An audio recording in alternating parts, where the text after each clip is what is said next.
It's fall and deer season is here. Today I'm going to talk a little bit about how deer see, and specifically as a hunter, how you can combat that and make yourself as effective as possible this year when you get into the woods. Being able to properly conceal yourself in the woods while you're hunting is so critical, especially as a bow hunter. When you're hunting with a bow, you have to be able to get within a close, effective range. Oftentimes, when you're in the hunting woods, that range is going to be 20, 30, maybe 40 yards. It's so critical to understand deer vision and how deer see and how deer perceive the environment around them so that you can arm yourself with the right strategy to conceal and again, raise your chances of having a successful hunting season. There are a couple misconceptions about deer vision. And the first one that I hear all the time is that deer are colorblind, that they see in black and white. Let's squash that right now because that is not the case. While deer perceive colors differently than we do as humans, they absolutely can see colors, and they see colors on a different spectrum than human eyes. In my mind, there's three really important things to understand about how deer see if you're going to be effective in the hunting woods. The first thing to understand is that deer have an incredible field of view. They can see almost 310 degrees at one time with their eyes positioned on the side of their head and protruding from their head a little bit. They are incredibly adept at seeing all the way around them. So it's really important to note that even if a deer is not standing directly, appears to be looking at you, it very likely will be able to pick up movement or see you even if it doesn't appear to be looking in your direction. That goes right into the second piece, and that is deer are in tune with picking up even the smallest amounts of movement. It is so important when you are hunting in the deer woods that you are managing your movement, and that any movement you do make is slow and controlled and done at a time that you can manage if not that deer is able to catch that. Now that's really easy to say, more difficult to do in practice, but keep in mind, if you are sitting in the woods and you're doing a lot of moving around, very likely any potential deer is going to see you long before you see them. The third thing is your choice of clothing. Now, camouflage can be an incredibly effective tool, and also the color of your clothing is also really, really important. A lot of people think that deer see in black and white and that they're colorblind. This is not the case. They see colors and perceive different colors differently than we do as humans, but they can still pick up many greens and blues and all kinds of different colors that if you just assume that they saw in black and white, you might get pinched and you wouldn't expect it. My suggestion is to find clothing that from a color perspective matches your environment most closely.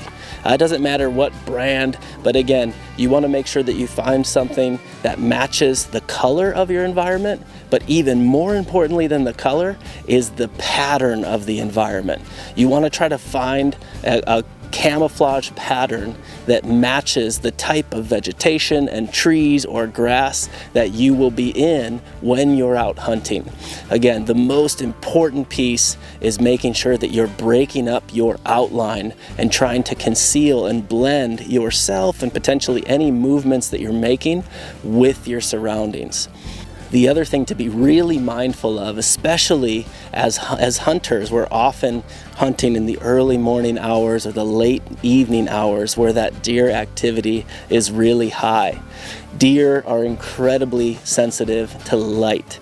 They can pick up light far greater than humans can. And so you have to be careful to manage your light.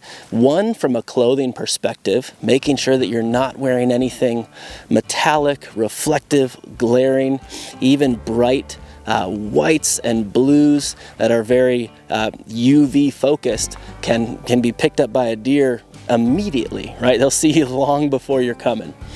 So make sure to choose clothes that are dull and natural in color, that blend with your environment from a color perspective and from a pattern perspective.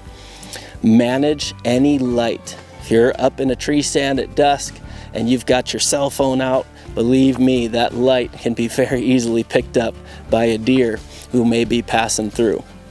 Anything that reflects any shiny metal, etc., you should very, very closely manage that and think about choosing the proper dull, natural color tones for your camouflage and for your equipment before you go out into the woods.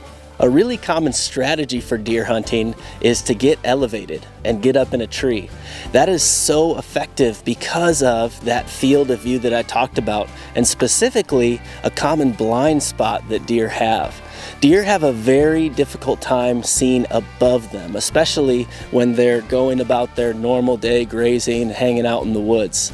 By elevating yourself, you are limiting a lot of a possibility where a deer is going to be able to catch you moving or see something that doesn't jive well with them.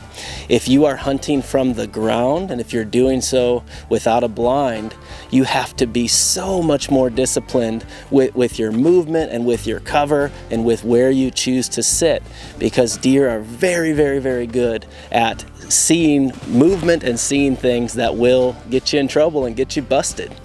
The other thing to think about when you're finding your place to hunt and when you're deciding how to conceal yourself is to think about whether you choose to hunt from an elevated position, whether that's from a tree stand, or whether that's from a saddle, or whether you're choosing to hunt on the ground. That could be directly on the ground with the natural cover. That could be in a pop-up blind or a permanent blind. There are lots of things to consider there, and there's advantages and disadvantages to each. Now let's talk about tree stand hunting first. When you get up high, you're really benefiting from the advantage of that deer's field of view having a blind spot up high, right? If you picture a buck, picture a doe if it had antlers, but again, if you picture where an antlers are on a buck, a deer has a very difficult time seeing in between those antlers, right? Up high, above, it's kind of standard field of vision. And if you're up there, you can get away with a lot more, right? You're able to maybe move around a little bit, and you're able to get away with some things that you would not be able to do on the ground. That's one of the reasons that hunting from a tree stand is so popular and so effective, because it not only gets you up off the ground from a visual perspective, but also has advantages for scent control as well, kind of getting your smell up off the ground, up out of the immediate danger zone for that deer. If you are hunting in a stand, again, choose a pattern that matches your environment and those trees, and make sure not to outline yourself, right? What I mean by that is you need to choose the elevation of your tree based on where that cover is. If you have a tall tree that's completely bare, you really want to get up in that tree to a point that you have some branches or some cover to break up your outline. Because without, you have a really good possibility of skying yourself, right? If you imagine a deer looking up and seeing nice straight uniform trees, and then all of a sudden there's a big bulge sitting on top of that one of those trees just completely in the open, right? It's going to be so much easier for that animal to pick out any movement or anything weird that's going on, rather than if you are up in some cover, concealed behind some leaves, behind some branches. It'll really help you to blend into that tree and into that environment. Now, conversely, you may have trees in your environment where 10 feet off the ground, 6-7 feet off the ground, you have plenty of cover.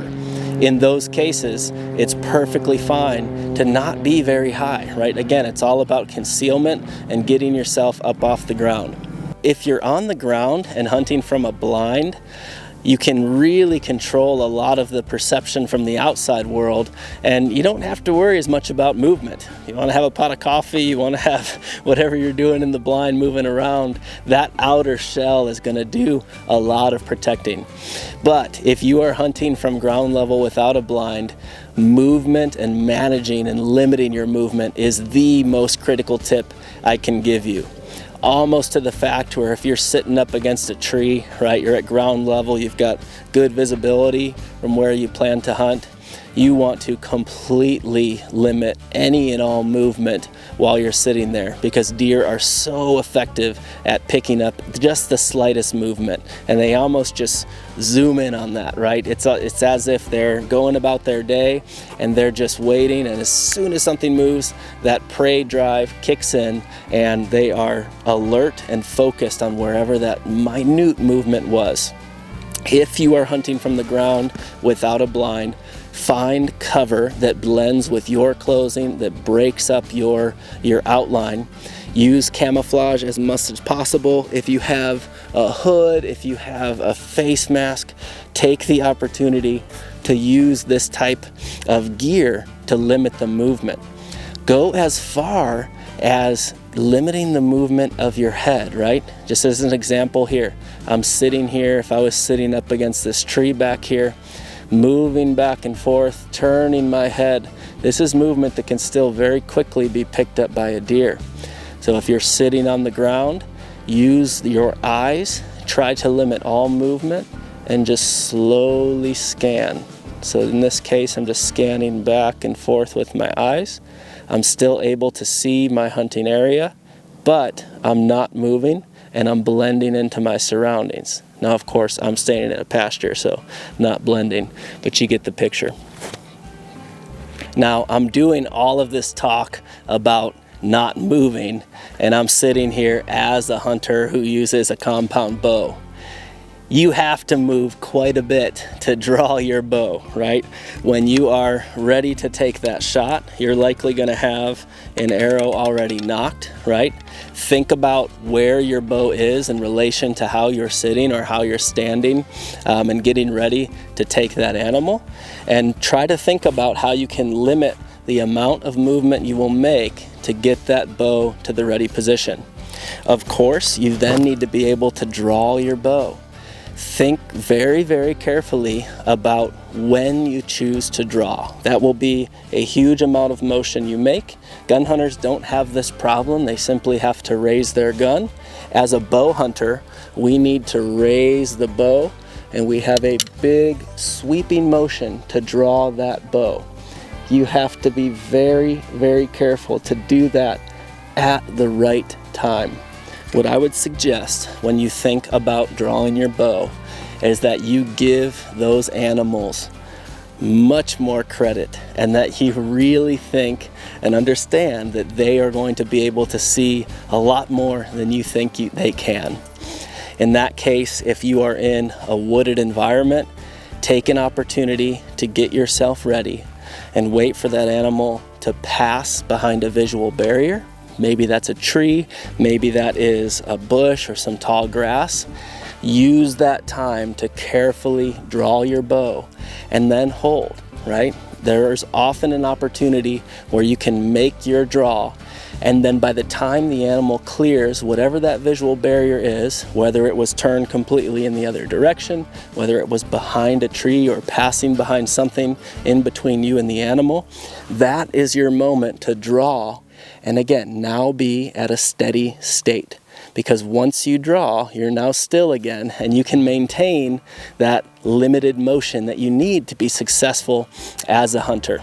Thank you so much for watching. I hope these tips are helpful to you and help you do a better job of concealing yourself as you get into the woods this hunting season. If you have any questions, let me know down in the comments. I'll try to get to them as quickly as possible, and we'll see you on the next one.